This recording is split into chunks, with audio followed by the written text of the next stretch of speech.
Yo guys, what is going on? Blossoms back and welcome back to another episode of Top Drives. Now, I'm going to start off today's video going off what I was talking about in yesterday's video, which was the IRGP series, okay? So that was 3 tri-series level events going on at the same time, and I was critical of it because I was like, it's not very fun and I don't find myself very motivated because there are 3 separate events going on and they're only giving out trophy cups and nothing more. But now I'm starting to see the IRGP concept in a different light. Does it have the high highs of a tri-series? No. But it might actually be a pretty good addition to the game. Now, hear me out. So I finished all 3 events. You needed to do 90 races in total because each event had a minimum of 30 races that you needed to do. So you needed to do 90 races, which is honestly quite a lot of races. I mean, when you think about it, the Grand Prix series, where the tickets refresh every 15 minutes, you need to do 100. The endurance events, that's what they're called. You need to do 100 races. And for this one, you need to do 90. Granted, it is at a 15 ticket at a time kind of thing because you can do all 3 events at the time. So but one thing I did notice is that you go into challenges. I finished all 3 events and I finished tier 1, tier 2, and tier 3, right? So basically I focused on one event where I finished tier 1 in. There was a second event where I was pretty decent in with an okay hand, so I kind of left it aside. It was tier 2, and there was one event where I just didn't do well at all, and I ended up being tier 3. And from that, I was actually able to get the Peugeot 405 T16, and I'll be getting a carbon fiber and a ceramic pack on top of that. Now, I realized that more players than usual were winning the Tri-Series prize car, so I get it. You know, the main problem with the Tri-Series were, you know, mostly the free-to-play players. You know, they were complaining that, oh, it's just going to be for the pay-to-wins. We can't win anything, blah, blah, blah, blah, blah, blah, blah. And honestly, I can see this IRGP concept being a permanent staple because it genuinely is a lot more rewarding, okay? In a sense where, you know, even if you were a whale, and I experienced this firsthand. I'm not even a whale, I'm just a semi-pay to win. I couldn't compete in all 3 events at the same time. Something has to give. Unless you have the perfect hand over 3 IRGP events, something's gotta give, right? And when I have to lose my position in one event, someone else can take a higher position and get more points. And if I lost, you know, if I went from tier 2 to tier 3 in one of the events, it's not even that big of a deal, honestly, because like I ended tier 3 in one of the IRGP events, and I still got myself a Peugeot 405, a carbon fiber, and a ceramic pack. So, you know, now that I've actually gone through the cycle once, I kind of get it a little bit more. The only issue, and I did talk about it yesterday, was that those specific IRGP events were kind of boring in a sense where you only got the trophies. You didn't get any cash, you didn't get any gold, you didn't get any renown, right? So that's what, you know, this series is still missing compared to a tri-series. You're getting less cash, you're getting less gold, well, you're getting no gold and no cash, and you're getting no renown as well. All at the same time, you might be spending more resources because you need to focus on 15 cars as opposed to 5. That being said, you know, I thought that this was going to be harder. It wasn't. And I guess it's really down to the cap. You know, the fact that it only takes 40 trophies to win the prize car, I think is genuinely pretty lenient, but I don't think anything should change. I think that this is a good enough bar for the entry level, if you asked me. Now, I know, you know, I sympathize with the more advanced player as well. If you take away the Tri-Series and you replace it with this IRGP concept, you're also taking away the thrill, the fun, and the highs that a Tri-Series provides. I get that. I wouldn't miss that because some of my best moments are from, you know, barely winning a prize car. I mean, obviously, like, it's a last gasp. My heart rate is going through the roof, but it really feels good when it works out, right? So I'm kind of thinking, okay, if the advanced player, like myself, still wants to feel that thrill, how about we didn't put it in a Tri-Series standpoint? How about if it didn't even pertain to Tri-Series prize cars? Game crash, sorry about that, so I'm gonna have to cut this out. Hi, I'm back. Yeah, the game crashed, so sorry about that. But yeah, I was saying before I was cut short, what if we ran an IRGP event and an endurance event at the same time? So the IRGP event would be more lenient. It will also, you know, continue the cycle of rewarding or awarding a, you know, no, I was gonna say Tri-Series, but not Tri-Series, I guess. IRGP. It will go on the cycle of awarding a legendary prize car bi-weekly, and then we can run an endurance event that gives out, like, I don't know, 3 mil, or even like 1.5 mil, right? One where maybe only the top 12 wins like the best prizes or something like that. So that will bring back the thrill of like a single event. Obviously don't run the IRGP and the endurance at the same time. Maybe like alternate week. So like, you know, every 2 weeks you get the IRGP with a legendary prize car, and then every other week where the IRGP isn't running, then you run the endurance event. And I feel like that might be better because it will still give the thrill, you know, those highs that a Tri-Series provides, because I've experienced it firsthand. You know, those endurance events, those 100 races events, those 3 mil events, they bring the same amount of highs as a Tri-Series does for myself, right? So I feel like if they brought that in, and that would honestly be the super hard event where you need the best cars, the ones where, you know, hypothetically, the free-to-plays would be complaining about, saying that it's impossible for them.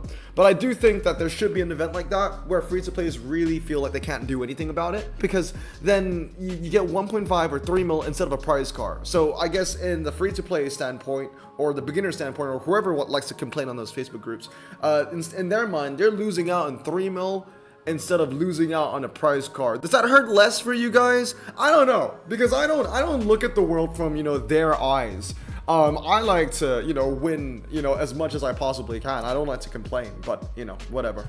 That might be an idea. So if everyone IRGP as well as endurance, maybe every other week, that might be pretty cool. What do we get from the carbon fiber? Oh no. I got excited for a second because I was like, yeah, we got a legend. No, we didn't. It's a prize car. For a second, I was like, wow, did we get a legendary? I got excited for no reason. We got a Dodge Charger Super B. That's what we got. Oh, for just a second there. For just a second, I kind of almost remember what it felt like to actually pull a legendary from a pack. Unfortunately, not quite. Not quite. Okay, I still have a ceramic pack that I can redeem though, so we're gonna go and redeem that as well. And then we're gonna go talk about Lena's collection. I cannot believe that they brought that back. This is a regular ceramic, right? Yeah, it is. Cool, because it has a super rare thumbnail, and it just makes me confused. Like, why? Like, you can get something above a super rare from the ceramic packs, but whatever. Yeah, Lena's collection. So they're bringing Lena's collection back. Did not expect that at all. And they didn't even bother to put like the number 2. They didn't even bother changing the title of the tag. Like, they're just bringing it back. It's not even Lena's collection 2. And I really don't know what's going on. Like, are we just gonna have, are they just gonna rotate over and over? We've literally had bosses where they've not even had their turn yet. Like, the Nevada boss, Spider, Lady Blackwood, and I believe Kyoko. So all 3 of those bosses, if I remember correctly, they have not gotten their fair share yet. But here we have Lena coming back on his second. I don't know. You know what? I did that review a couple of weeks ago. I think it was like a week and a half ago, about the best and the worst boss collection tags. And Lena was in the top 3. She had one of the best tags. And I'm wondering, Hutch saw the video and they were like, oh, we made Lena too good the last time. Let's bring her back and make her crap. I haven't seen the cars that you need to use. I haven't scrutinized it yet. So we'll go have a look at that later and see how bad or how, you know, not bad it is. But the prize cars are good, dude. I'll be honest, the prize cars they're giving out here is good. The Mitsubishi Charisma GT Evolution 5 is insane because I'm pretty sure this car is actually better than an actual Tri-Series Legend that they gave out, the Evo 2, right? The Lancer Evo 2. I'm pretty sure this is a better car. So we're now getting GT Series cars better than a Tri-Series. This is a wonderful prize as well, Hyundai Elantra N. When I get that, you know I'm maxing that immediately. Superbird is back. I think that'll be my 3rd one if I get to win it again. We also have Supply Drop. Oh, Supply Drop's a little bit different this time. It's 1 ceramic, 1 carbon, and they're just giving you an epic, ultra, and super rare straight up. I don't know how I feel about that. I mean, I do like the fact that we are getting a guaranteed epic. It is going to be guaranteed fused material. But then again, if you get a carbon fiber, you have a chance of the legendary, but also at the same time, it's not like I'm going to get a legendary anyway. Have you seen my luck this year? So yeah, I'm okay with that. So has Lena's collection officially started? It has. You can do 1 and 3. Where's Lena's collection number 2? Something's wrong here. How do I already have 20 energy? What? I'm suspecting that this is using the same format as the other challenges where you just need to use energy points, and you get energy points by playing the multiplayer events, because everything is just about playing the multiplayer events nowadays, which, you know, isn't good or bad in my opinion. Let me go back and have a look. How do I already have 20 of that? That's actually kind of crazy. Supply drop. Is it because did this give you 20? I don't even I can't even redeem it. It's gone. Did that give me 20 energy points? I don't. Did this give me 20 energy points? It did. It did. Okay, all you need to do is log in and give you 20. Okay, fair. Okay, I think I might get it now. Play event matches. Yeah, so it's like the same format. Just play events, you get energy points, and then you can play the challenge. I'm starting to get it now, okay? I'm starting to get it now. So yeah, Lena's collection. Let's have a look at that. I mean, obviously I'll go review the pack in a couple of days, but before I do that, I do want to have a quick look, see what I got. Legends look pretty good, but then again, that's always the case, right? Like, the legends always look good. Yeah, these are good legends, like tires, you know, off-road tires, you know, good performance tire cars. You know, in terms of bad legends, there barely are any. The Miura concept is pretty crap. The R8 is also pretty crap, but, you know, the rest of them are pretty decent. I'm biased towards the G80, but I'm sure some people could probably say that's crap. Epics, let me guess, most of them are going to be underneath RQ70, right? So we got a couple of 77s. Again, I think this is like the 7th or 8th tag in a row where we've not had an RQ79 be featured in absolutely anything. That's crazy. I guess the only way that they do this, if they annex the RQ79s, then the RQ81s are going to be useful, right? Because Hutch won't balance the game. So RQ79s are more often than not going to beat 80s and 81s. So the only way to make the 81s and 80s useful is to get rid of the 79s altogether. I get what they're doing here, basically. None of these epics are going to be capable of beating any of the legendaries. Look, this is not how you balance the game. You balance the game by actually, I don't know, balancing it. You know, changing the RQs to cars where they need to be.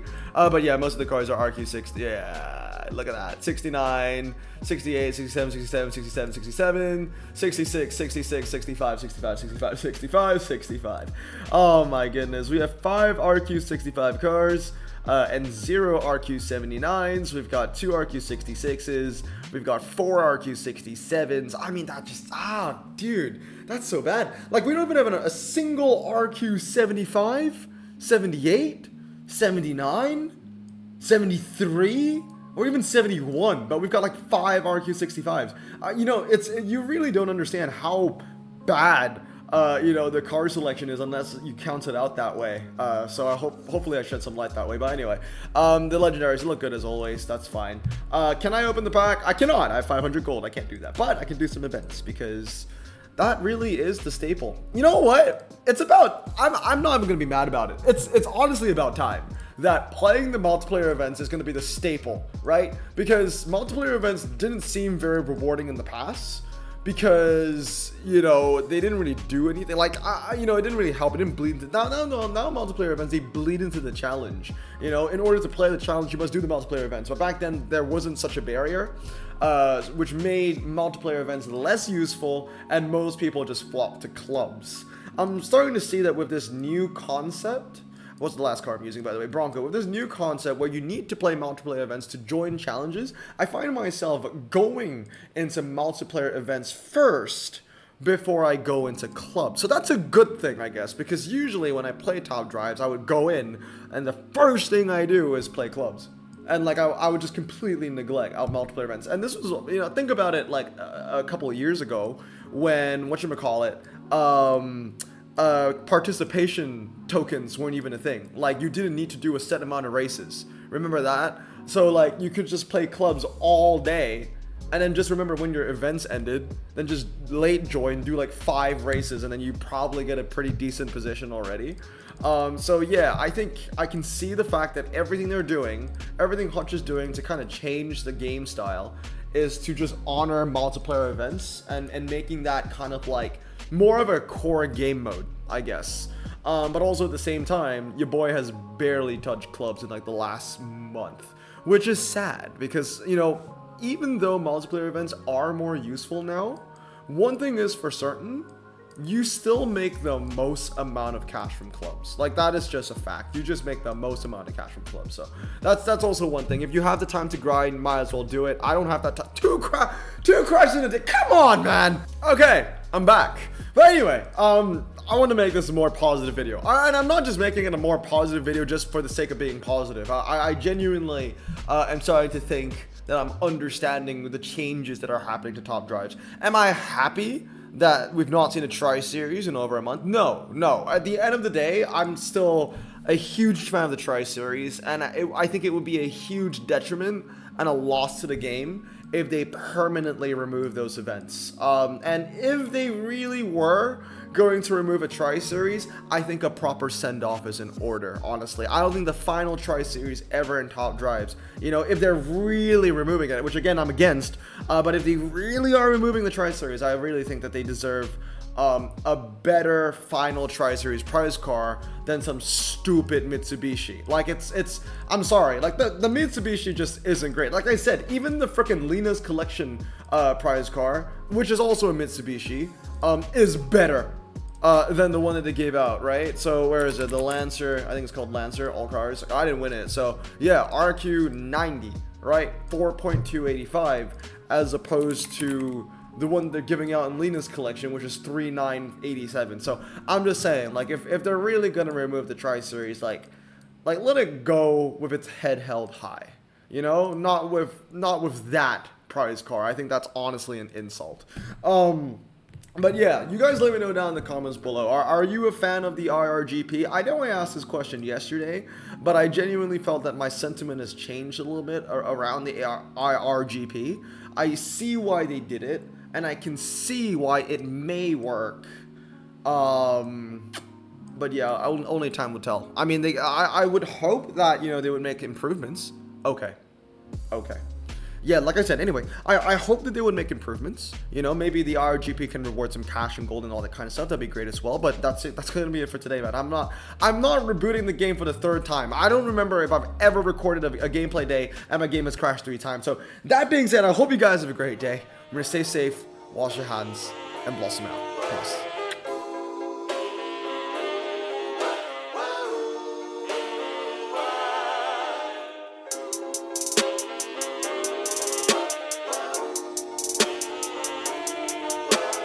Bro, this song just makes me so happy. Me too. Imagine being Asian in the 50s, looking nifty, leather jacket, looking sleek, look like Presley, look so deadly, got a jukebox back at home, feeling jazzy, turn it on and play it slow, like the movies with the ladies. They so fine. Imagine being Asian in the 50s, looking nifty, leather jacket, looking sleek, look like Presley, look so deadly, got a jukebox back at home, feeling jazzy, turn it on and play it slow, like the movies with the ladies. They so fine. Sit back, relax in my Bonneville Pontiac. Hold tight all night, cruise to Jacksonville, Atlantic.